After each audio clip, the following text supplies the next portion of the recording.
warahmatullahi wabarakatuh. Kami di sini dari kelompok 4 akan membahas tentang uji kesukaan. Saya sendiri, Fauzah Rahmadini. Saya sendiri, M. Sapri. Saya Rian Hidayat. Saya Liana Disa Alfaris. Saya Rinta. Saya Muhammad Akmal Haris Pratama. Selamat menyaksikan. Baik, selamat datang di video pembelajaran tentang uji penerimaan atau uji kesukaan.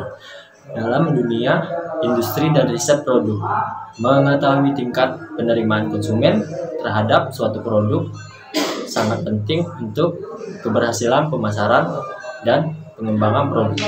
Uji penerimaan menjadi metode yang efektif untuk mengukur bagaimana produk diterima oleh konsumen secara subjektif. Melalui uji ini, perusahaan dapat memperoleh informasi mengenai preferensi konsumen dan melakukan perbaikan produk sesuai keinginan pasar dalam persaingan yang semakin ketat.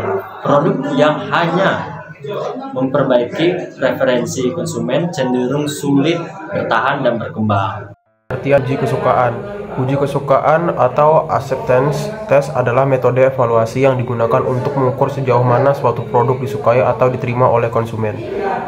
Uji ini bertujuan mendapatkan gambaran subjektif mengenai preferensi dan kepuasan konsumen terhadap produk yang diuji. Penilaian dalam uji kesukaan menggunakan skala tertentu seperti skala hedonik 5 poin atau 9 poin yang berkisar dari sangat tidak suka hingga sangat suka. Responden diminta memilih tingkat kesukaan yang sesuai dengan perasaan mereka terhadap aspek produk seperti rasa, aroma, tekstur, warna, dan penampilan keseluruhan. Skala ini memudahkan pengukuran karena mengubah opini subjektif menjadi data kuantitatif yang dapat dianalisis secara statistik.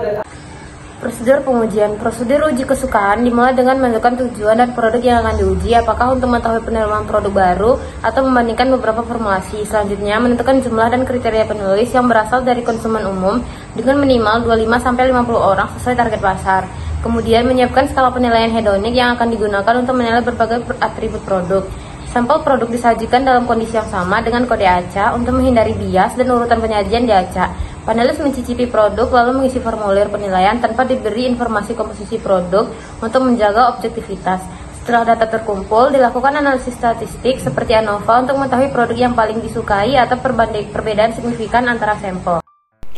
Uji kesukaan dapat dibedakan berdasarkan skala yang digunakan. Skala hedonik 5 poin memberikan pilihan dari sangat tidak suka hingga sangat suka dengan kategori sederhana. Sementara skala hedonik 9 poin memberikan gradasi yang lebih detail, mulai dari sangat tidak suka, tidak suka, kurang suka, agak tidak suka, netral, agak suka, suka, sangat suka, hingga sangat suka sekali. Pemilihan skala tergantung pada kebutuhan penelitian dan tingkat detail yang diinginkan.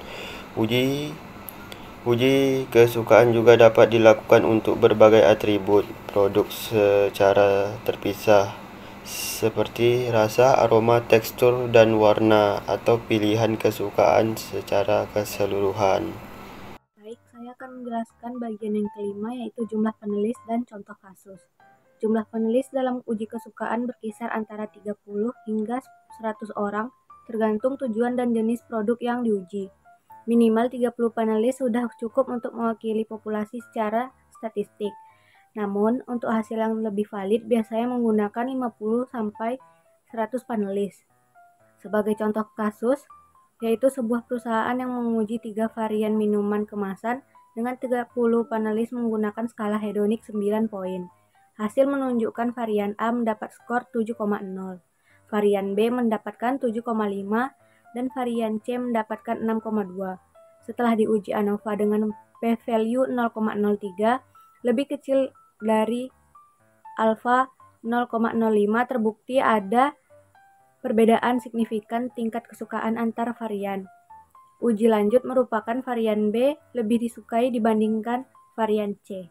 Jadi, sesuai dengan pembahasan yang telah disampaikan oleh teman-teman saya, dapat kita simpulkan bahwasanya uji kesukaan ini merupakan metode penting dalam mengukur tingkat penerimaan dan preferensi konsumen terhadap produk yang secara subjektif.